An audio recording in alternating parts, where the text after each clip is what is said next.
All right, so we are now recording. So welcome everyone to today's UNIVERSE-HPC seminar. UNIVERSE-HPC stands for Understanding and Nurturing an Integrated Vision for Education in RSC and HPC. So UNIVERSE-HPC has kind of 4 pillars that we are working on. So the first one is around competencies and skills. So our goal is to identify competencies and skills that are required by research software engineers while they progress through their careers. And we're also trying to understand what they are already being taught. We achieve this through surveys and discussions in various conferences that we attend, both national and international. We're also working on learning pathways, so that's about defining different types of curricula, learning pathways, and delivery mechanisms to provide research software engineer training. These cover quite an array of formats. They can be taught via actual taught courses. It can be self-paced learning as well, and other kinds of training. We have been working on this kind of like pillar by analyzing what courses already exist and running birds of feathers sessions, again, in various conferences mostly. We're also working on course development and delivery. So we've been working on developing missing modules and on packaging existing and those new modules that we've created into different formats. And we also pilot the delivery of new courses. So this touches on some pilots that are run at Southampton mostly. I've actually not mentioned this here, but also the development of an open source training platform called Gutenberg, mostly done in Oxford. And I can also put a link to that if people are interested. And the final pillar is community support and contributions. So we work to provide professional networking opportunities and to foster peer support for RSCs. And we also try to develop a community of maintainers for our open materials that were created as part of the previous pillar. And this is done through a program of seminars like today, hackathons, and other events like bite-sized RSC, etc. All of that, I'm sorry, failed to breathe. Apologies. All of this is underpinned by a commitment to equity, diversity, and inclusion, which will be quite relevant to today's talk as well.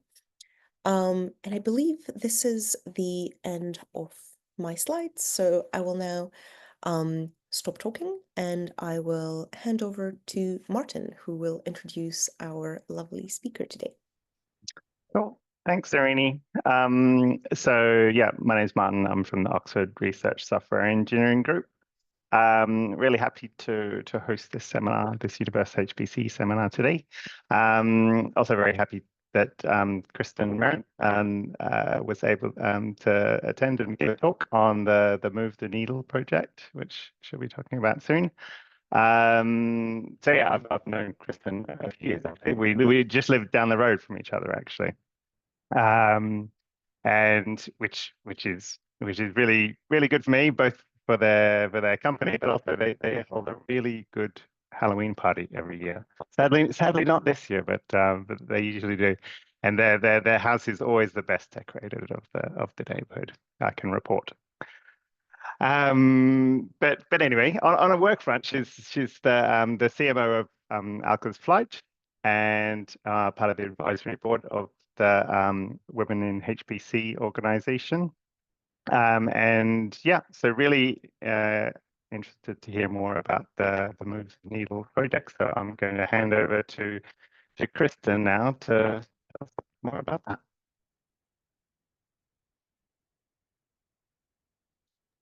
Unmute my audio. That's a good idea. Hi, everybody. You guys hear me okay? Yes, I hate to announce that this year the Live Alley Halloween party It's not taking place because for the very first time, my husband is at conference in Rome. I have a background in classics. I studied in Rome, Italy, so we're going to go there for a term break. So it was just an opportunity that made itself known. But that's not here nor there. Everyone is invited to the 2025 Lehigh Valley Halloween party. Get yourself down to Oxford. Trains are running into the station, which is currently partially under construction due to the Botley Road Bridge expansion. With that in mind, hi everybody. My name is Kristen, and I am CMO at Elsa's Flight. As Martin said, the M stands for marketing. I was asked that question not too long ago, and that means I'm a bit of a storyteller. This project came about simply because of the fact that of what I do within the community connects me to a lot of people and gave me an opportunity to work on a project. I want to say something outright. If you wondered what my most visible contribution to the research software engineering community has been to date, it is the RSC unicorn. So if you happen to have ever been to RSCCon or have a sticker or a shirt, I just really want to proudly say this is probably the most visible thing I've done. And I hope that this presentation today gives you guys a better insight into more than just the fact that I can draw pretty unicorns.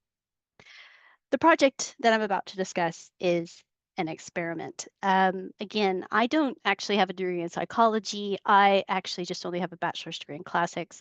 I undertook this project because an opportunity was presented unto itself. So I'll talk to you guys about what I thought this was going to be, the delusions and how they were quite instantly taken away, what actually has happened, the downsides to doing this project, and the lessons learned, plus like the finish line, because this project in and of itself is 2 months away from a finish line. So chapter 1, what is Move the Needle? Why did I do this? So everybody, if you've not been living under a rock, or if you have, I support your subterranean existence. However, there's always nothing but a lot of lack research, a lot of negative research into diversity or EDIA, and I add accessibility on because a lot of people work in that space as well. In what's going on within the tech community, there was a very specific study. It was done in 2020 and presented in 2021 about women specifically within the community, and that they went and did a big study of authors of papers, and from that, what they could deduce how many women were actually working in the field of HPC. And so that kicked off a lot of like internal discussions within communities, and it also kind of helped to define the narrative of what maybe could be done. But the thing is that every time you go to any analyst event for our field and most tech events, there's a lot of negative and not a lot of positive. And so Move the Needle was actually designed to try to find out what people were doing to change this narrative or otherwise move this needle forward. So why is Elsa's Flight even involved in this? Why am I involved in this? Elsa's Flight is what we call a HPC or supercomputing subscription or services provider. We do not resell any particular type of hardware, any particular type of cloud, any particular type of software. We just put together the solutions that work for people. And that places us in a really weird and unique place. I don't believe I could give this talk if I was talking as a representative from Dell, for instance, or AWS, because people would associate this to like make that line and say, oh, they're just going to try to sell something. Because of the way Elsa's is set up, we're very community focused. We're very much solution oriented. And because we had all these connections within the community, because we do a lot with outreach, including women in HPC, the research software engineering community, as well as a couple of projects that have come and gone, mostly in like up and coming research into supercomputing, such as biomedical, it's given us an opportunity to build up this crazy network that I realized we could leverage to try to create positive, action-oriented ideas, outcomes, and everything else that we could hand back to the community and say, right, every time you get hit with the lack, here's some stuff we've learned that you can actually do to move the needle forward, and hopefully we'll get, 0.001 more people into tech from a diverse background. And believe it or not, I'm actually okay with that. So I had this grand idea, right? Move the needle. this project was dreamt up actually because of the HPC SIG, if anybody's part of that, who brought me in March of 2023. Yeah, 2023, to start talking about actions that they could do to help diversify their particular user base or their attendee base, their membership base, realized that they were lacking a lot of diversity. And so I started to write stuff up, and this sort of iterated into a moment where one of my directors said, well, Kristen, do you think we could do something about this? Could we do like a report or project or something? You've got your connections with women in HPC. We'll give you some time and money. Go on out, see what can happen. So I thought things would work like so. My idea was to spend 12 months with what I called a recruited accountability team. And I'll talk about those in a minute. Those individuals would then set some goals, and then I would send them a survey, collect the survey, and then hold optional online chats where everybody could get around who wanted to talk about sport. And we would do this in a set of iterations that would result in a halfway report, which, by the way, does exist. I would then continue to collect, hold the chats, and at the very end, the big finale, we would all gather around at CIUK, which is the UK HPC or supercomputing event that happens in Manchester in December. We would celebrate how great we all are. I would write a final report and we'd walk away. That's what I thought was going to happen. So the A team, I set out and did, and I actually recruited 10 individuals. Right early on, we had one drop out. But when you add me and my co-project director, whose name got Dominic Wojtek, we were actually, prior to that man dropping out, we were at a 50-50 split on gender. We also had, well, not including non-binary, we had no one from the non-binary community join us. We were pretty diverse on age, pretty diverse on our level of experience, but we're primarily in the UK. So what I'm going to talk to you about is really stuff that happened here in the UK. However, something happened along the way that changed all this. So I started out utilizing Women in HPC's wonderful network to actually promote this through the HPC media teams. So we have, I say we, collective we, Women in HPC has media partnerships with HPC Wire and Inside HPC, right? So they sent out this notice that this was happening, and if you wanted, you could join. So what happened then? The community started to contact me. And I started to get like people from the US, people from Australia, and people from Europe saying, oh, yeah, I'm doing something in this space. I'm doing something. Would you like to interview me, or can I give you some stuff? And I went, oh, actually, you know what? That's really useful. You know what we should have? We should have a knowledge portal. Wouldn't this be great? So that when we go along, we have not only the A team, but we have people who are doing actual programs, doing coaching, talking about education. We'll get all these interviews, we'll put them all in one spot, and then we'll supplement that with the report and the knowledge that we gain from the A team. So, yay, isn't that awesome? Well, I start doing that, and then this happens. I get the knowledge portal up and running. This is only a small selection, by the way. Jeremy's not in here because for some reason, Jeremy, your image wouldn't import, who talked about volunteering, being a super volunteer. What does that mean? What does volunteering in this community work? And so I got all these really great people. We've got Jay Lofsit on mentorship. We've got Naga Silsak, who runs the ISC conference in Germany, talking about big conferences and how you can make them more inclusive. I got two coaches, one who is very rooted in the EDIA world, which is AJ Lauer, and the woman in the middle, Vashti Whitfield, who works with executive coaching. I got all these great human beings giving me information. Dan Olds in the corner runs a student cluster competition focused entirely on minorities in the US. So there's all these really cool people. And Ludovic, I think, is in the corner. I can't see because everybody's heads are in the way. He's actually leading the EPCC. He's led the master's program. So all this grand information. So I've got all these great interviews all in one spot. And then this happened. I don't know what's going on with my slides, but it's decided there's no images. But right there in the corner, that little box, that's actually supposed to be representative of all of these events that I got to go to. So I have no idea what's happened. I'll fix it later, guys.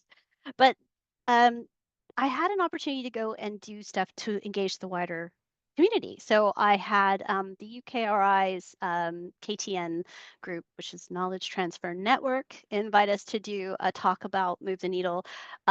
Durham University hosts HPC days, and I got to do a talk there. Sustainable Reality, which is an event that ALS has put on, they actually decided, the directors said, you know what, move the needle, that's our theme. And we designed an entire project around that. That was a lot of fun. And then we had the NetDrive facility, that's a UKRI group that's focused on trying to build out a sustainability plan, both environmentally and personally for big government agencies. I just talked there on Monday, and now I'm here with you guys. And then I'll go to CIUK, and next year I may speak at 2 other places. So that happened. Thank you guys. And then grant support, and there's supposed to be a trophy there, which happened recently. I was normally I get approached about once a year on grant applications, and would you write a letter of support? Because of Move the Needle, I was able to write 4 letters of support, and Dr. Tobias Weinzerl, who is one of the A team members, was actually successful with his grant application. I know Move the Needle was a part of that whole thing, but he actually said, no, actually, a lot of this stuff is feeding into the work that we're doing now on training and transformation.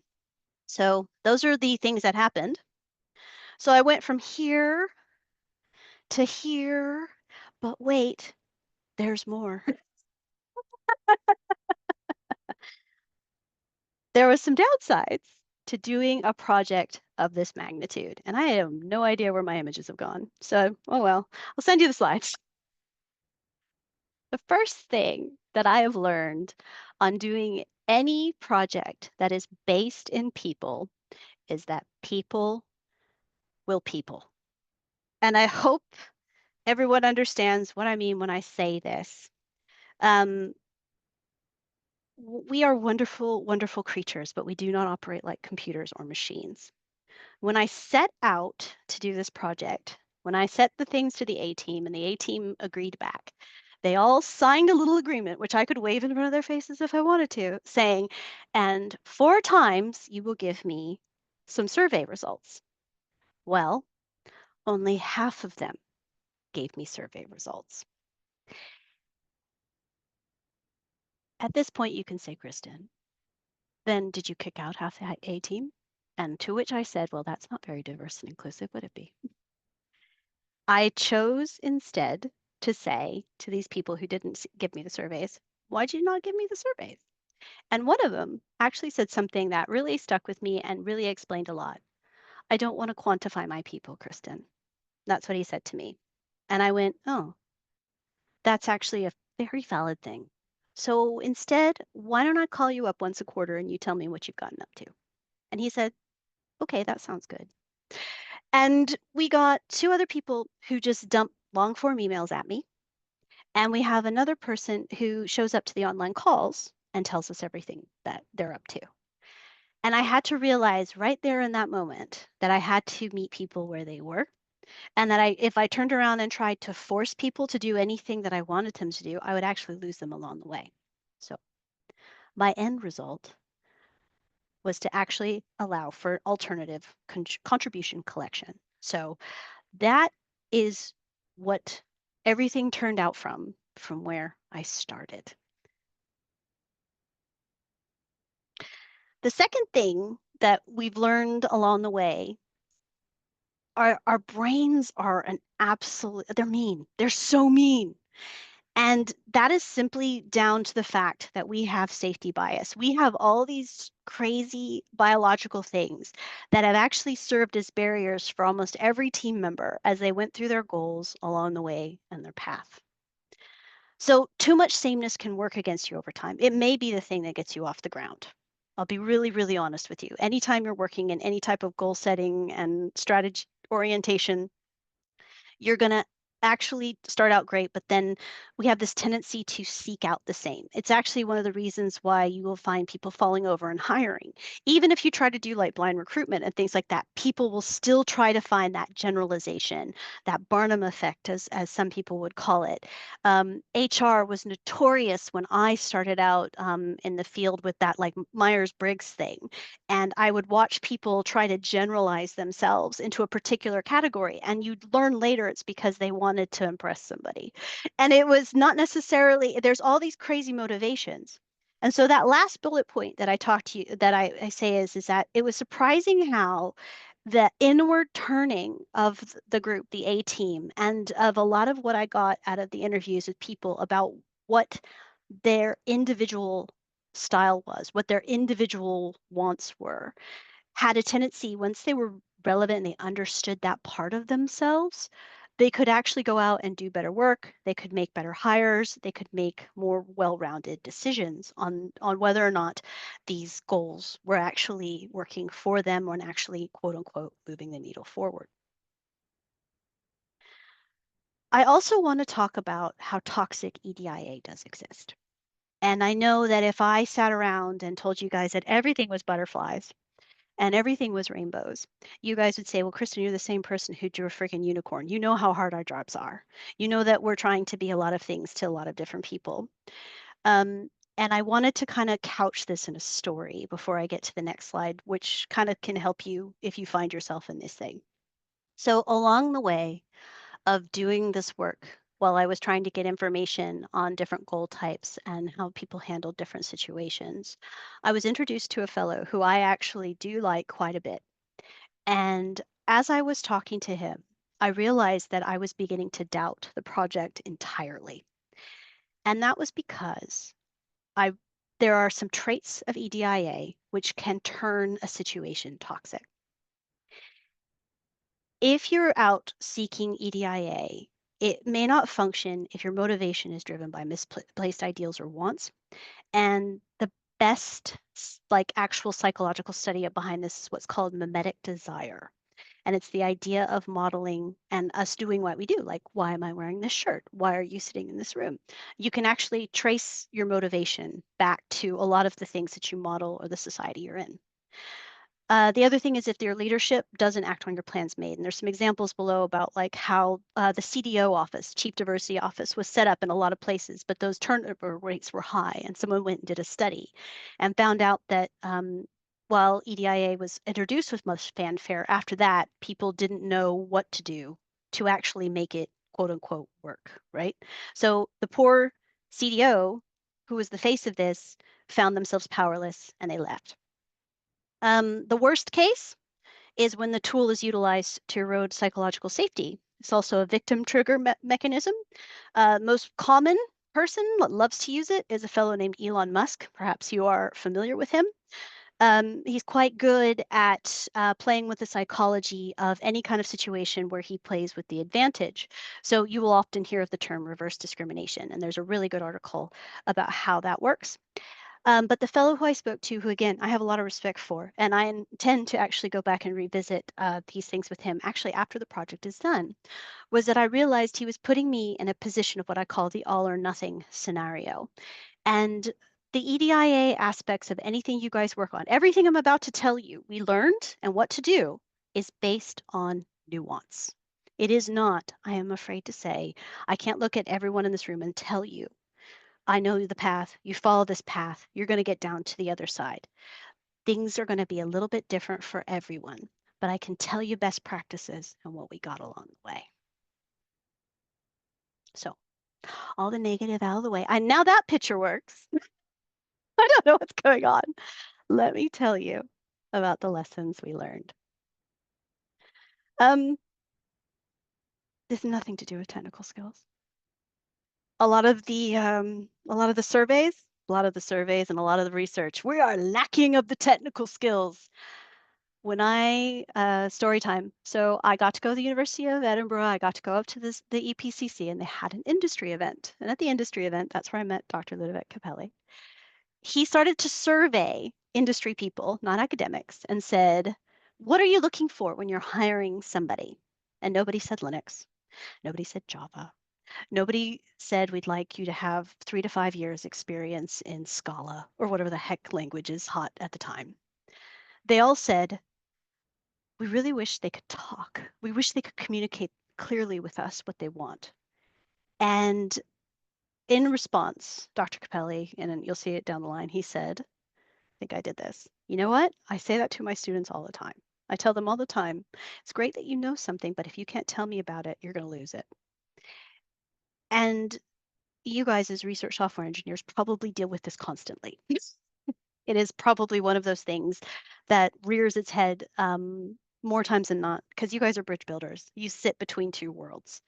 And as people who sit between two worlds, you understand and can enumerate the need for clarity in getting to the result that you want. It also is what makes you all very unique and makes you all little unicorns, because you can do this. And a lot of people believe that if they fixate on the level of the technical side, that for some reason this knowledge will magically transfer. And it's not necessarily the case. And a lot of it has nothing to do with technical skills. Technical skills can be taught. Communication is something that we all need to get stronger on. That the success is nuanced. I think there's going to be a talk that will eventually show up in the knowledge portal, because we're all crazy. The SC conference is coming, so a lot of goals and things need to be packed away on neurodiversity in tech groups, and the fact that we, as a particular field, attract linear logical thinkers. And with that comes the lack of nuance, because it's very much driven by understanding the black and white and understanding that, you logic out a problem or the software breaks, right? If all the code goes red on your screen, which I'm very good at doing, by the way, I love making red code. But if if you do that, just like understanding that people are different and that our particular field attracts those types of people, it is that nuance that makes a difference. And from the nuance, we realize that there are actually 7 factors. Anybody, if there's anyone on this call, I know there was some RSEs that when I presented out a very short version of this on Monday, I said there were 6 factors. And then yesterday, I talked to the A team and realized there was 7. So I'll point out what the difference is, because hey, this is an evolving project. And this was these are the bits that we collectively have learned, I say irregardless, that's not a word, Kristen, regardless of your goals that you have set on EDIA, on your project, on anything you want to get out the other end, you want to bring to life. These are what we learned. Number 1, the size of your organization matters. So, example time. We had 2 different groups who were looking at HR policy, okay? One HR policy group was from a company that's getting towards 50 years in operation, another from a university that's been around a couple hundred years. There's some ingrained, second point, culture within that particular group, right? So not only the size, because you had to ferret around and find out who could help you get to what you needed, but also if you've got a particular type of culture, environment, society, way of doing things, and you're going to get up and you're going to challenge it, it's going to determine how fast or slow something goes. And also whether or not all of it goes, or maybe some of it goes. And that's where I talk about the nuance, right? So in both cases, they were actually, one was successful because they realized they needed to pick where they needed to be. And then they moved those particular policies forward. And the other one actually hit a brick wall, because they actually in the end couldn't find who they needed to speak to. But each time we got into the accountability group, they kept saying, we're getting closer. We believe we know the way. This is what we've learned since then, right? So that's something that's still ongoing, and that is totally fine. And they're like, well, did I fail at my goal? I'm like, no, you're continuing forward towards your progress. You just might not hit it this year. Just keep at it and chipping away at the marble until the statue comes out, right? The second thing we all learned is the goals you set matter quite a bit. And the more vague you are, the harder it is to achieve them, or it can be misinterpreted as well, right? So it's sort of like saying we need more women in high performance computing. That's our goal. That is a big chunky goal, right? What do you want to get out of this? Do you want to get 50%? You want 75? Like, what do you want this to be, like an overtaking of female? Like, what do you want out of this? And like, let's look at what I did, or I did as part of the Women in HPC advisory. I began to look at what kind of goal I could do to get more people, more women involved, right? And I realized that I have a background in fundraising. I could go get money for travel grants, and I could get money for travel grants for SC and for ISE. Those are two of the major conferences that we have that I'm like within the sphere of. There are others, but those are the two that I could focus on, right? So I went out and I decided on that. And I also decided to add on receptions and networking events because it was something I was good at. I managed to do that. And now I've taught someone else to do it because I can't do this forever. And she has gone out and done exactly the same thing. And that's perpetuated forward, right? That's a goal. That's a nice chunky goal. We can put that in a box. We have achieved that bit. And I have moved the needle there. And I'm very proud of that. The motivation is the one that I added on. Again, more story time. I know you guys love a good story. We're sitting there in our final online meeting. And one of the team goes, I really just don't know what if what I did mattered. And I know don't feel she says this after talking through the fact that she went through this whole year understanding two things: what mentorship for her meant within the field and what community groups she could join where she felt she could make a difference and make an actual impact. And she sat and carefully explained to the group the ups and downs of her particular experience in mentorship. And then she went through the community groups that she went and joined and talked about the ones she enjoyed, ones she didn't, and why not. And when she finished, they all the group went, "You're out of your mind. You've just contributed a huge amount about your own individual experience within the group and what you owned throughout that year. And in doing that, you have moved your own needle forward for yourself, and you've also figured out what you can do to move the needle forward for the group, right? So that motivational, that mimetic need, if you really want to get into the psychology of it, was that she followed her path, her model. I want to be a good mentor. I want to be a good community person. And then she figured out what worked for her and was able to push things forward. And she also figured out along the way what groups she didn't want to be with. And you know why she said she wanted to not be part of those groups? Goals were very vague. She'd get in there and realize that people were just spinning their wheels and nobody was establishing something, even the smallest little thing, and moving themselves forward. Leadership buy-in. If your leaders are not bought into anything you do with EDIA or any project you're on, to be quite fair, it doesn't even have to be this, it's not going to work because they are your prime model. They are the example. So with the EDIA stuff, a lot of leaders will come and go, well, what do I do? What do I do? I mean, you know, I don't want to get in, especially older white male model, right? I don't want to get in there and I don't want to rain on their parade. And the best advice, the most consistent advice I've gotten from true experienced people is 2 words: show up. You don't have to speak, show up. So if you really want early career people, if you really want to support more graduates, if you really want more young people in your organization, show up to your graduates' talks. If you really want to see something change, if you have that kind of like leadership power and presence, don't bother speaking. Show up, listen.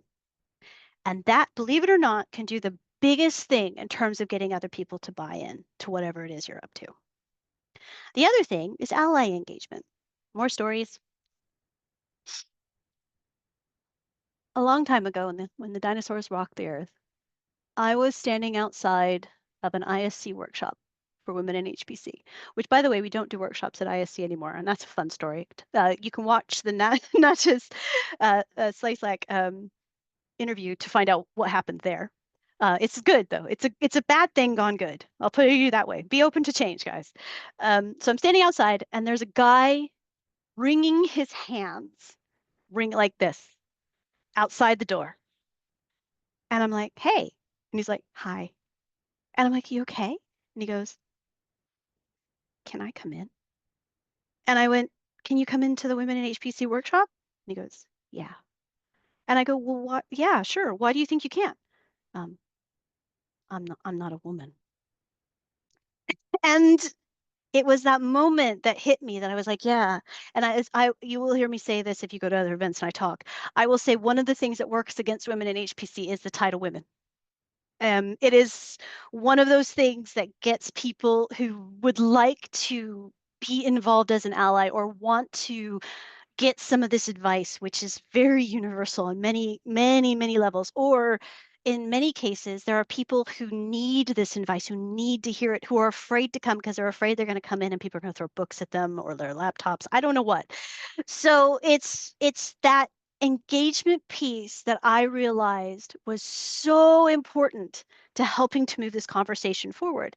And I did get into an argument, but they all saw the light because I was told that this women's group was supposed to be for just women, and if men get enough space on the podium, thank you very much.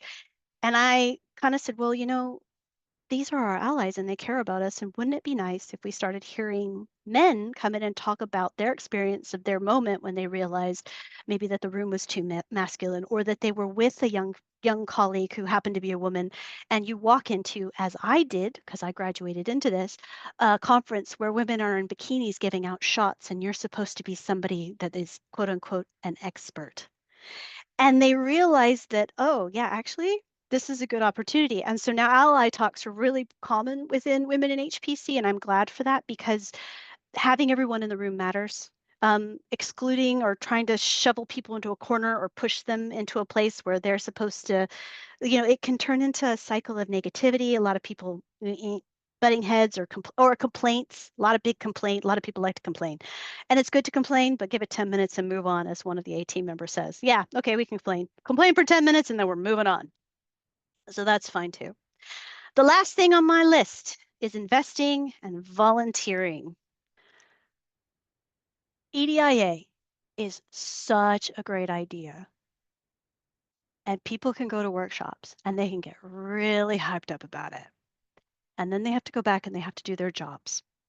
And a woman, her name is Jessica, she called it the side of desk job, which I like to refer to as unpaid labor, because I imagine in my mind that you have this side of desk thing, and then one day it kind of falls off the desk and it kind of rolls into the desk and starts gathering moss, and you never see it again. And then somebody like 6 months later goes, hey, yeah, did we work on those HR policies? And they go, well, you know, I had all these things. I had to do all these things. And because the things were more important than that thing, I didn't prioritize it and it didn't happen. So here's me giving some love to the research software engineering community, because you guys actually put community as a priority when you formed a little, not too long before I even joined the field of HPC.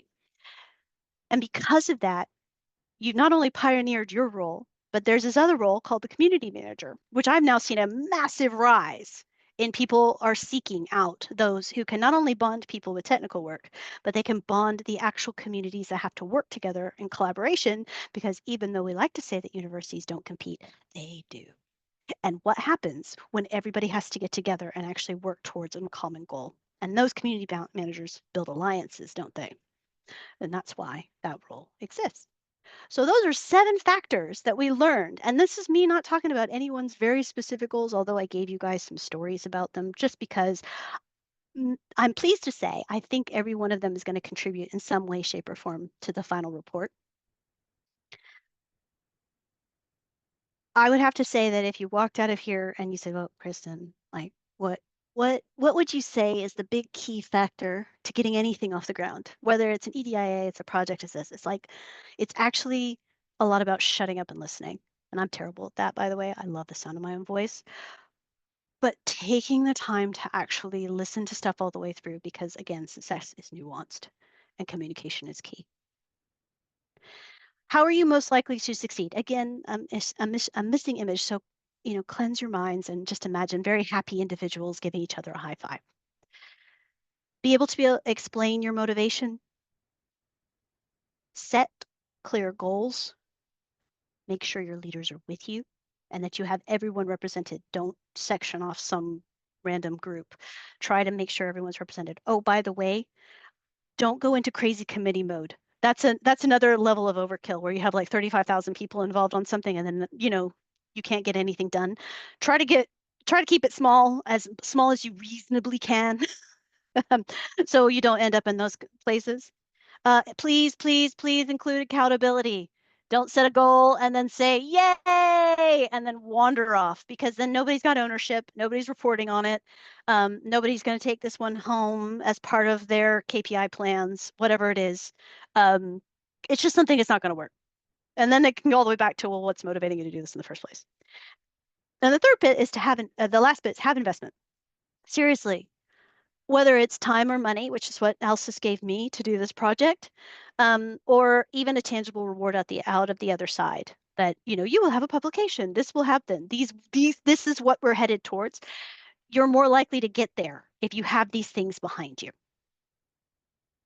So chapter 6, the finish line. This is thankfully mercifully short, because the finish line for me is really close, but it's not technically. Let's be honest, it's in quotes, because this is not something that we're gonna. I'm not solving EDIA nor anybody's interpersonal project management problems by January of next year. So there's 2 months left on the project itself. If you are headed to CIUK 24, that's at Manchester Central. I'll send you all the links with this, and even if for funsies, working pictures. The Women in HPC hosts a breakfast for those excited to get up at 8 a.m. on I think it's a Friday, after the party the night before. And for 2 hours, we're going to break this down. It's not going to just be me. I'm pleased to say a couple of the A team are actually happy to get up and present. And then there's going to be a couple in the audience who aren't big on doing in-person presentations, but will happily answer questions and things like that. I'm then going to write a big final report, maybe a novel based on everything I learned, but I'll probably write a shorter version first, and that'll probably come out in January or February, because we're going to have a holiday break. I want to make sure the A team has time to write their contributions. I want them to very much be within their own voice, but just kind of probably formatted so that no one group looks like they're massive in comparison to another. And after that, I'm going to hand this project off to a woman named Dr. Maz Hardy, who is the Director of Research for Women in HPC. She has actually just spent this whole past year learning a lot more about what research Women in HPC has had, which they have, believe it or not. But it's unfortunately years old. And then she's going to incorporate this into her projects going forward. Right, some parting words. Forward is a pace. A woman named Bex Gentry, anybody who had Peloton addiction in 2020, I'm sad to say I still have said Peloton addiction, but I actually quite like them. So you have to remember that our field is evolving, and any step forward is the right one. Do not get locked into any of that toxic stuff. Do not have that fear. Honestly, the first step is usually the step over fear. Get your system in place. Make sure you got accountability. Be sure you create a network of support where you know that, hey, you know what, this isn't working. You can shift a little, you can change a little. It's okay. We're dealing with people. Learn and adapt as you go. I had a QR code there for these beside it, but it's right down at the bottom. We have the Move the Needle project has its own pages on the Alsis Flight website. Our knowledge portal's in there. The halfway report's in there. That was published in July, just so you guys know where the timestamp is on that point, which is before the 7th factor came into play, which literally did yesterday. And you can also find out the framework for which we started all setting our goals by. So that is me. I have no idea what in God's green earth has happened to all the images, but I will send the PDF of the slides to everybody so that you can click on all the links and you can follow any of the guidelines and stuff like that. And with that, I did it. I did it in 45 minutes. Thank you all so much. That's my presentation, and I'll stop sharing so that if people want questions and stuff like that, I am here to answer them. Thank you. Amazing. Let's give a round of virtual applause for our speaker. Thank you so much, Kristen. Thank you, guys.